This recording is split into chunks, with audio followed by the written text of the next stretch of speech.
معزز سامعین حضرات، السلام علیکم ورحمۃ اللہ وبرکاتہ۔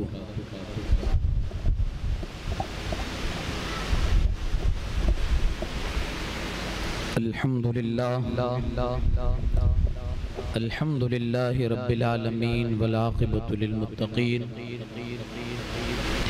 والصلاة والسلام علی سید الانبیاء والمرسلین وعلی آلہ الطیبین واصحابہ الطاہرین اجمعین، اما بعد فاعوذ باللہ من الشیطان الرجیم، بسم اللہ الرحمن الرحیم۔ ان الذين قالوا ربنا الله ثم استقاموا تتنزل عليهم الملائكة ألا تخافوا ولا تحزنوا وأبشروا بالجنة التي كنتم توعدون، صدق اللہ العظیم۔ آئیے سب سے پہلے انتہائی عقیدت اور احترام کے ساتھ اپنی اور ساری کائنات کی مرکزی عقیدت کونین کی زینت، آفتاب رسالت، ماتاب نبوت، حضور احمد مجتبی محمد ارواحنا فدا صلی اللہ علیہ وسلم کی بارگاہ بے کس پناہ میں درود پاک کا ہدیہ پیش کرے۔ اللہم صلی علی سیدنا شفیعنا نبینا و مولانا محمد مبارک وسلم، صلاۃ و سلام علیکہ یا رسول اللہ صلی اللہ تعالی علیہ وسلم۔ آقا کریم صلی اللہ تعالی علیہ وسلم کا ارشاد گرامی ہے کہ جب میرا کوئی بندہ مجھ پر درود پڑھتا ہے، جتنی دیر درود پڑھے گا اللہ کے فرشتے اس بندے پر اللہ کی رحمتوں کا نزول کرتے رہتے ہیں۔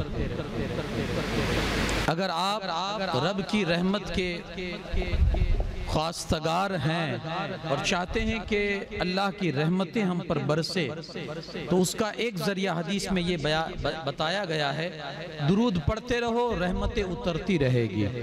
تو جی لگا کر اس نیت سے بھی ایک بار درود پاک پڑھ دیں، اللہم صلی علی سیدنا شفیعنا نبینا و مولانا محمد مبارک وسلم، صلاۃ و سلام علیکہ یا رسول اللہ صلی اللہ تعالی علیہ وسلم۔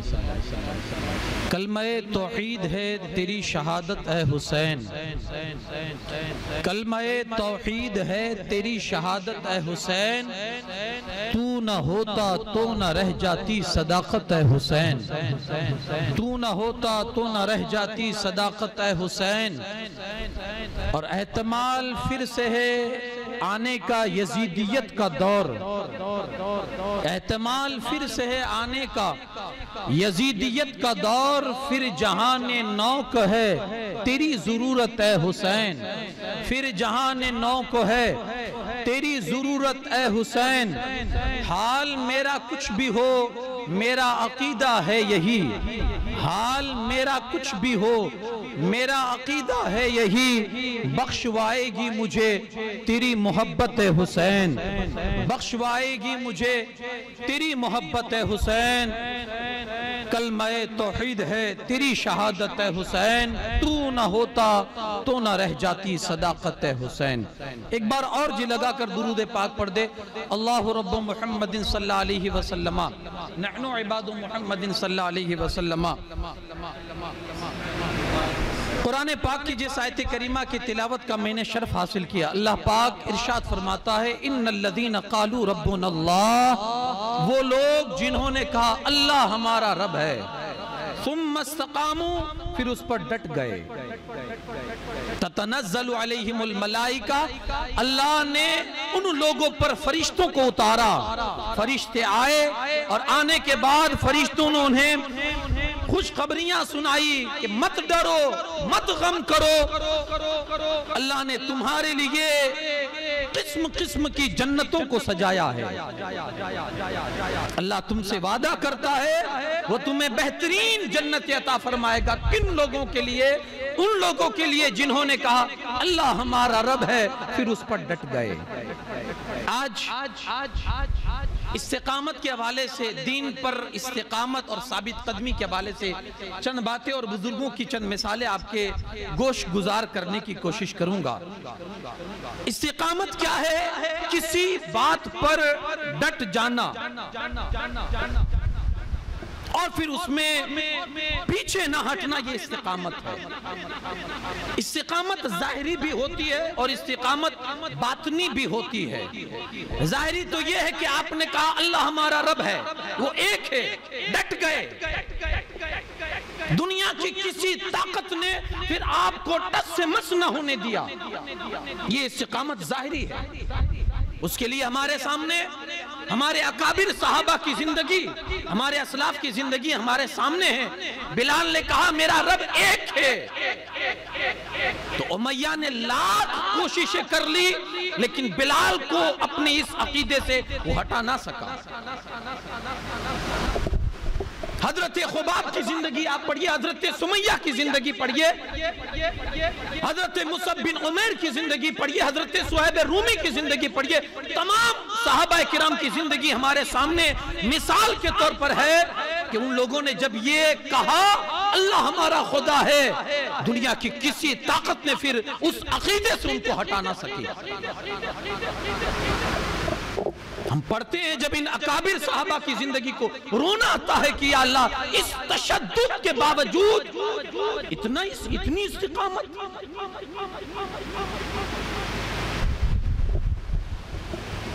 سن 93 سے اہل مکہ نے جب مسلمانوں پر تشدد کے بازار گرم کیے اور ظلم کی داستان بڑھائی، سن 3 تک تو انہوں نے صرف دھمکایا، ڈرایا، باز آ جاؤ، چھوڑ دو یہ مذہب، چھوڑ دو یہ دھرم، ڈرایا پہلے 3 نبوی سن تک، اور 3 کے بعد انہوں نے شروعات کی ظلم کرنے کی۔ انہوں نے جب دیکھ لیا کہ یار یہ تو کسی طرح سے ٹس سے مس ہونے کے لیے تیار ہی نہیں ہے، یہ جس بات کو کہہ دیتے ہیں کہ اللہ ہمارا رب ہے، ہم اس کی عبادت کریں گے، کوئی طاقت انہیں پیچھے نہیں ہٹاتی، آخر یہ کون سا نشہ ہے جو انہوں نے پیا ہے؟ تو انہوں نے اب ظلم کرنا شروع کیا۔ سن 5 نبوی سے ان کی زیادتیاں شروع ہوئی۔ کیسی زیادتیاں؟ کہ کھانا بند کرو، انہیں مارو، کوٹو، پیٹو، انہیں گھروں میں بند کر دو۔ حد یہ ہو گئی کہ بنو ہاشم اور بنو عبد المطلب کو انہوں نے 3 سال تک شیب ابی طالب میں قید کر دیا، اور ایسا قید کیا نہ دانا پانی اندر جا رہا ہے، نہ کسی قسم کا اناج اندر جا رہا ہے۔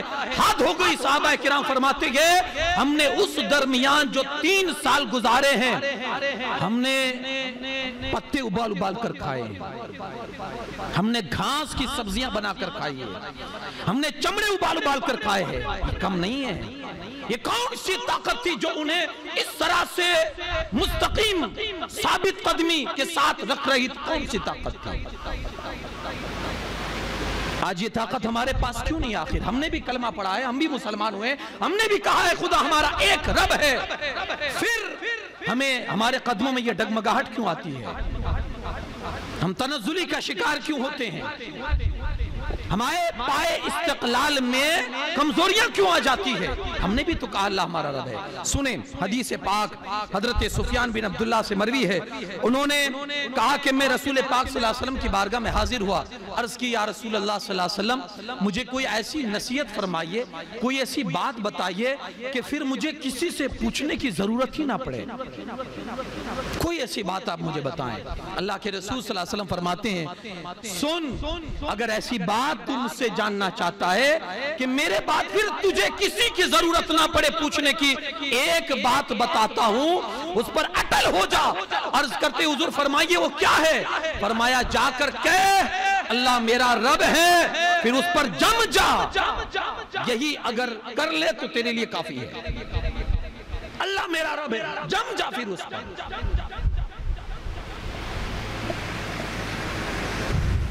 تو یہ دولت اگر کسی کے پاس آ جائے، حقیقت میں نا آج ہمارا ایمان کمزور ہے نا، اس لیے ہمیں وہ ایمانی سکون جو ہونا چاہیے وہ نہیں مل رہا ہے۔ اللہ کے رسول صلی اللہ علیہ وسلم کی آپ عادت کریمہ دیکھیں. حضرت انس کہتے ہیں حضور علیہ السلام اکثر یہ دعا کرتے تھے, اللہم یا مقلب القلوب ثبت قلبی علی دینک, اے دلوں کو پھیرنے والے مالک و مولا میرے دل کو تیرے دین پر قائم کر دے, میرے دل کو تیرے دین پر ثابت قدم کر دے. ہمیں اور آپ کو ضرورت نہیں ہے, ہم نے سمجھ لیا ہم اسلامی گھر میں پیدا ہو گئے, اسلامی معاشرے میں آ گئے, نام مسلمان ہے تو اب ہمارے لیے کسی طرح کی کوئی ضرورت نہیں. میرے بھائی ضرورت ہے. راوی کہتے ہیں, حضرت انس کہتے ہیں, میں نے حضور سے پوچھا یا رسول اللہ صلی اللہ علیہ وسلم ہم آپ کو مانتے ہیں, آپ کے لائے ہوئے دین کو مانتے ہیں, آپ کی شریعت کو مانتے ہیں, پھر بھی آپ ہم سے ڈرتے ہیں کہ ہم دین سے ہٹ جائیں گے. صحابہ حضرت انس نے حضور سے پوچھا آپ یہ دعا کرتے ہیں اللہ میرے دل کو تیرے دین پر قائم رکھ, تو آپ کو ڈر ہے کیا کہ ہم پھر جائیں گے؟ ہم تو آپ پر ایمان لائے, آپ کی باتوں کو تسلیم کرتے, پھر بھی آپ کو ڈر ہے کہ ہم بدل جائیں گے؟ حضور فرماتے ہیں ہاں,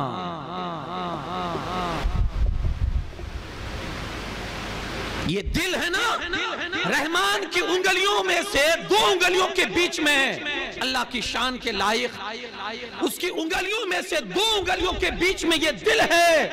اللہ جب چاہتا ہے الٹتا پلٹتا رہتا ہے, جب چاہتا ہے الٹتا پلٹتا رہتا ہے.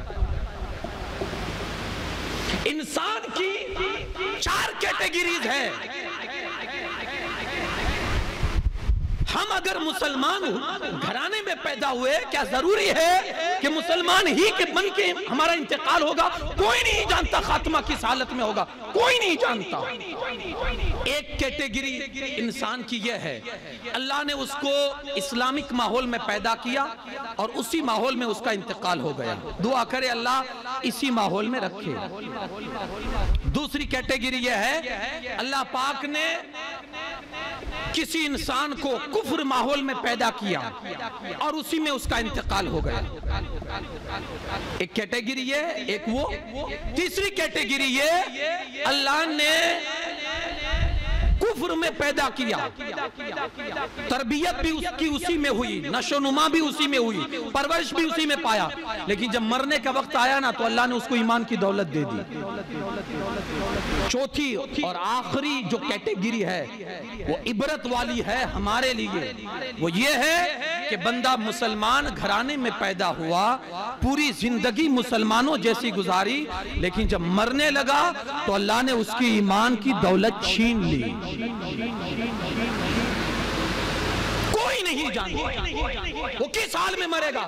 صحابی نے عرض کی یا رسول اللہ صلی اللہ علیہ وسلم کیا آپ کو ڈر ہے کہ ہم آپ پر ایمان لائے, ہم نے آپ کی تصدیق کی, آپ کو مانا, پھر بھی ہم بدل جائیں گے, آپ کو ڈر ہے؟ حضور فرماتے ہیں ہاں, یہ دل بدلتا رہتا ہے. اللہ سے دعا کرو مولا تیرے ہاتھ میں دلوں کا اختیار تجھے ہے, تیرے ہاتھ میں مولا میرے دل کو جب بھی پلٹنا اپنے دین کی طرف پلٹنا. تو جن لوگوں نے یہ کہا اللہ میرا رب ہے, ڈٹ گئے, دنیا کی کسی طاقت نے ان کو ٹس سے مس نہیں کیا, اللہ کی رحمتیں ان بندوں کے دلوں پر اترتی ہے, اللہ کی رحمتیں اترتی ہے. تو یہ دوسری ایک حدیث میں ہے کہ 3 چیزیں جس بندے کو حاصل ہو گئی اس نے سمجھ لو ایمان کی چاشنی اور ایمان کی حلاوت پا لی. ہر کسی کو نہیں ملتی ایمان کی چاشنی اور حلاوت, جنہیں مل گئی نا, ہاں جنہیں مل گئی نا, وہ کربلا میں سامنے 6 ماہ کا علی اصغر بھی وہ لٹانے کے لیے تیار ہو گیا. وہ ایمان کی چاشنی اور مٹھاس اور حلاوت اس نے حاصل کر لی تھی. تو کہا 3 چیزیں جس بندے کے پاس آ گئی اس نے ایمان کی چاشنی حاصل کر لی. پہلی چیز اللہ اور رسول سے سب سے زیادہ محبت کرے, سب سے زیادہ محبت اللہ رسول سے. دوسری چیز کہا کسی سے بھی محبت کرے تو اللہ رسول ہی کے لیے کرے, دنیاوی مفاد اس کے بیچ میں نہ ہو. اور تیسری چیز فرمایا اسلام لانے کے بعد اسلام سے مرتد ہونا ایسے ہی برا جانے جیسے آگ میں جلائے جانا برا سمجھتا ہے. تو یہ استقامت دیکھیے، جب تک انسان کے زندگی میں جب تک استقامت کی دولت نہیں آئے گی نا، تب تک وہ اپنے ایمان کی چاشنی اور حلاوت کو حاصل نہیں کر سکتا ہے۔ یاد رکھیے گا، استقامت انسان کی زندگی میں بہت ضروری ہے، ڈٹ جانا کسی چیز پر۔ حضرت سیری سقطی علیہ رحمہ راستے میں سے کہیں جا رہے تھے، آرام کرنے کا جی چاہا تو دیکھا ایک درخت ہے، سایہ گھنا ہے، اس کے درخت کے نیچے جا کر تھوڑی دیر آرام کرنے کے لیے بیٹھ گئے تو درخت نے حضرت سیری سقطی سے زبان حال سے کہا، اے سیری سقطی میرے جیسا کیوں نہیں ہو جاتا؟ تو حضرت سیری سقطی کہنے لگے، یار تیرے جیسا ہو جاؤں مطلب کیا؟ تو کہا میں دیکھو نا، لوگ مجھے پتھر مارتے ہیں پھر بھی میں ان کو پھل دیتا ہوں، لوگ مجھے پتھر مارتے ہیں میں انہیں پھل دیتا ہوں، میرے جیسا کیوں نہیں ہو جاتا؟ تو سیری سقطی کہتے یار بات تو بڑے پتے کی کر رہا ہے تو، ہاں لوگ تجھے پتھر مارتے اور تو پھل دیتا ہے، یعنی گالیاں سن کے دعائیں دینا، کہا یہ زندگی کیوں نہیں اپناتا؟ تو سیری سقطی علیہ رحمہ کہتے یار یہ تیری عادت تو بڑی اچھی ہے، لیکن پھر بھی تو جلا کیوں دیا جاتا ہے؟ اگر اتنی اچھی عادت ہے تجھ میں تو لوگ تجھے جلا کیوں دیتے ہیں، تجھے راکھ کیوں کر ڈالتے ہیں؟ تو کہا ایک کمی مجھ میں ہے نا، اسی کمی کی وجہ سے جلا دیا جاتا ہوں۔ کہا وہ کمی کیا ہے؟ تو کہا دراصل کمی مجھ میں یہ ہے کہ جدھر کی ہوا ہوتی ہے نا میں ادھر ہی جھک جاتا ہوں، میرے اندر استقامت نہیں ہے، میں کہیں ثابت قدم نہیں رہتا ہوں، ادھر کا جھونکا آیا تو ادھر، ادھر کا جھونکا آیا تو ادھر۔ جب تک آپ کی زندگی میں استقامت کی دولت نہیں آئے گی، آپ کا نشان نہیں ہے دنیا میں۔ چٹان بنی اپنی زندگی میں، چٹان۔ آپ نے دیکھا ہوگا جب سیلاب آتا نا، سیلاب، تو سیلاب میں پانی کے ساتھ ساتھ گھاس پھوس جتنی ہلکی چیزیں ہوتی ہے سب بہہ جاتی ہے، لیکن اگر کہیں چٹان پڑی ہوئی ہوتی ہے سیلاب کا بہاؤ اس کو نہیں بہا لے جاتا۔ کیوں؟ وہ مضبوط ہے، وہ وزنی ہے، بلکہ وہ سیلاب کا رخ موڑ دیتا ہے۔ اپنی زندگی میں گھاس مت بنیے، چٹان بنیے۔ کیسی بھی ہوا آئے، کیسا بھی رخ ہوا کا آپ کی طرف ہو، کیسا بھی طوفان آئے، آپ اس کا رخ تو موڑ دو لیکن وہ آپ کا رخ نہ موڑ سکے۔ یہ درس کہاں سے ملا؟ کربلا کی داستان پڑھنے کے بعد یہ بھی سبق ہمیں ملتا ہے۔ امام حسین رضی اللہ تعالیٰ عنہ جب آپ کے سامنے یہ مسئلہ آیا، ایک طرف کیا تھا؟ دین بچانا، ایک طرف مدینہ چھوڑنا۔ مدینے میں رہتے ہیں، مدینے کی بے حرمتی بھی ہو سکتی تھی، ایک طرف میرے امام کے سامنے ایمان بچانا ہے، ایمان بچائیے، اور دوسری طرف مدینہ چھوڑنا۔ مدینہ بھی بے حد پسند ہے، اور اسلام تو ہے ہی، ایمان تو ہے ہی۔ میرے آقا حسین نے کیا کیا؟ مدینہ کو لبیک کہا، مدینے کو چھوڑا، الوداع کہا، نکل گئے، کیونکہ ان کو معلوم تھا اگر بے ایمان بن کر مدینے میں رہوں گا تو اس کا کوئی فائدہ نہیں ہوگا، اور اگر ایمان سلامت رہے گا نا تو دنیا کے کسی خطے میں بھی رہوں گا، سر کو جھکاؤں گا، مدینے والے کی زیارت نصیب ہو جائے گی۔ ثابت قدم رہے، اپنے ایمان کو بچایا۔ آج ہم اپنی زندگی میں دیکھیں ایمان کی جو دولت ہے اللہ کی طرف سے جو ملی ہے نا، میرے آقا حسین کے کربلا تک جانے کا جو مقصد ہے یار، اس حسینی مقصد کو آپ سمجھئے، اس مشن کو سمجھئے، کس لیے گئے تھے؟ ایمان، اس کی آبرو، اس کی حرمت، اس کی عزت کو بچانے کے لیے۔ آج ہماری زندگی میں اگر یہ چیز ہے، ہم ایک نماز کی حفاظت نہیں کر سکتے، ہم اپنے ایمان کو اور اللہ کی اس دین کی حفاظت کا کیا ہم بیڑا اٹھائیں گے؟ ہم نے اپنی نماز تک کو نہیں بچایا، ہم سے مسجد کی حرمت نہیں بچائی جا سکی، ہم اور کیا دین کی خاطر کریں گے؟ کچھ پاس نہیں ہے، نہ ان سجدوں کا جو میرے آقا امام نے کرب و بلا کی دھرتی پر ادا کیے، کوئی لحاظ نہیں۔ جن لوگوں نے کہا اللہ میرا رب ہے، ڈٹ گئے اس پر، اللہ نے ان پر رحمتیں نازل فرمائی، وہ جنتیں دے گا جس کا اللہ نے ان سے وعدہ کیا ہے۔ کوشش کریں کہ جب ایمان آپ نے قبول کیا ہے تو پھر اس ایمان پر ثابت قدم ہو جائیں۔ استقامت کا ایک درجہ تو ظاہری ہوتا ہے کہ آپ دین پر ثابت قدم ہو جائے، استقامت کا ایک درجہ باطنی بھی ہوتا ہے کہ اللہ جس حالت میں رکھے راضی، اللہ جس حالت میں، یہ بھی استقامت۔ میرے آقا حسین کی اس داستان سے، داستان کربلا سے ایک تو یہ بھی میسج ملتا ہے، یہ بھی عمل ملتا ہے کہ دین پر ڈٹ جاؤ، سامنے کیسی بھی طاقت کیوں نہ ہو، دین پر ڈٹ جاؤ۔ دوسرا یہ بھی ملتا ہے اللہ جس حال میں رکھے خوش رہو۔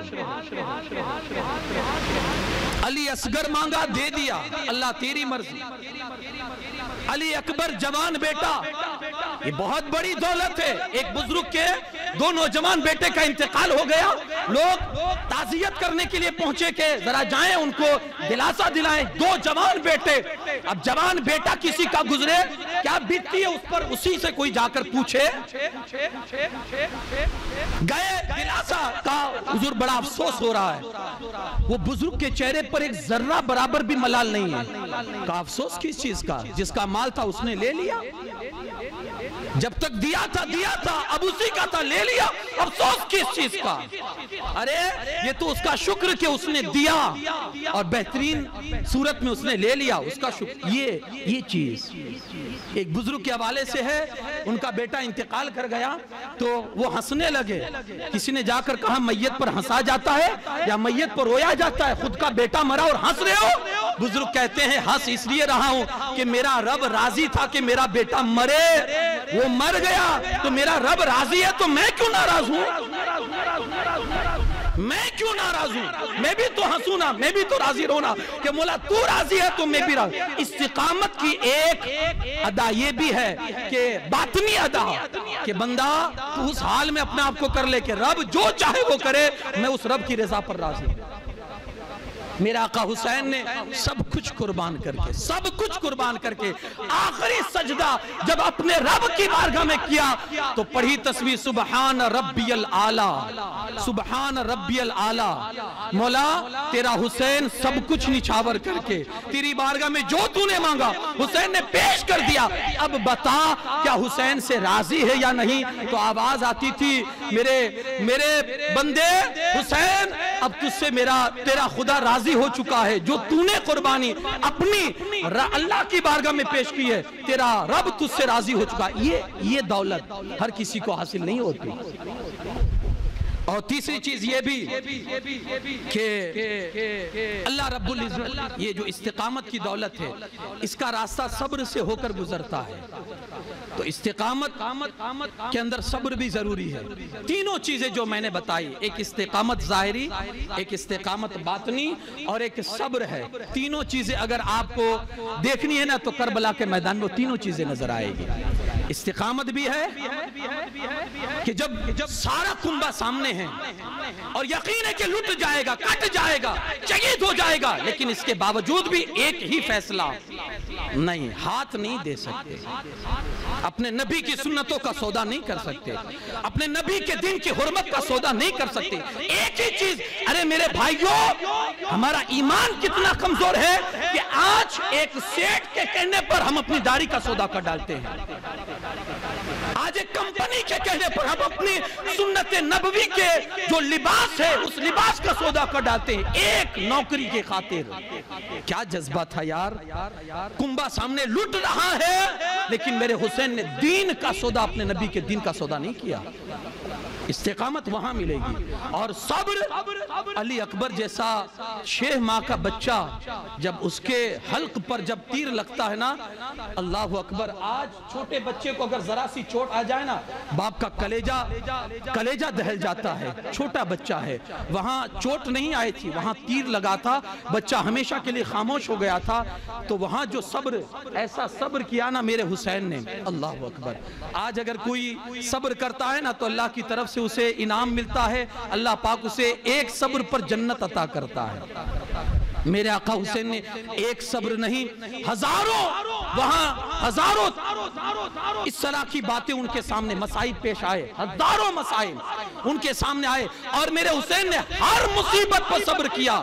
جب بندہ ایک مصیبت پر صبر کرتا ہے اللہ جنت دیتا ہے، وہاں تو سینکڑوں مسائب تھے اور اس پر میرے آقا حسین نے صبر کیا۔ کیا ملا؟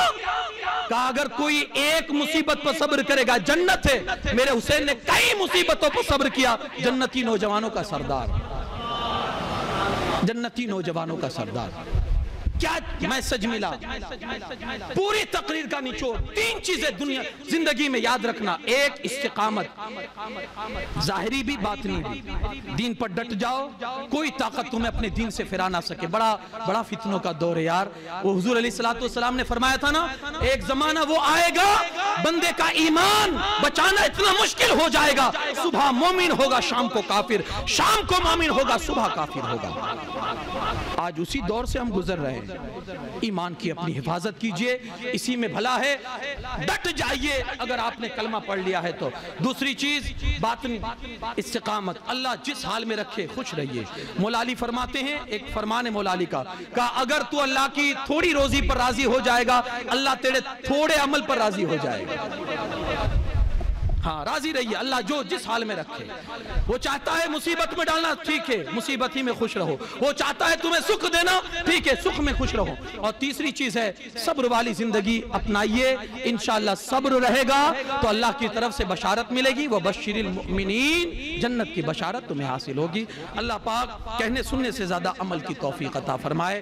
امام علی مقام کے اس مشن اور آپ کا جو نصب العین تھا، آپ کا جو مقصد تھا، اسے سمجھنے کی توفیق عطا فرمائے، جس کی خاطر میرے آقا امام نے قربانیاں پیش کی۔ اللہ پاک کہنے سننے سے زیادہ عمل کی توفیق بخشے۔ وما علینا الا البلاغ المبین۔ السلام علیکم ورحمۃ اللہ وبرکاتہ۔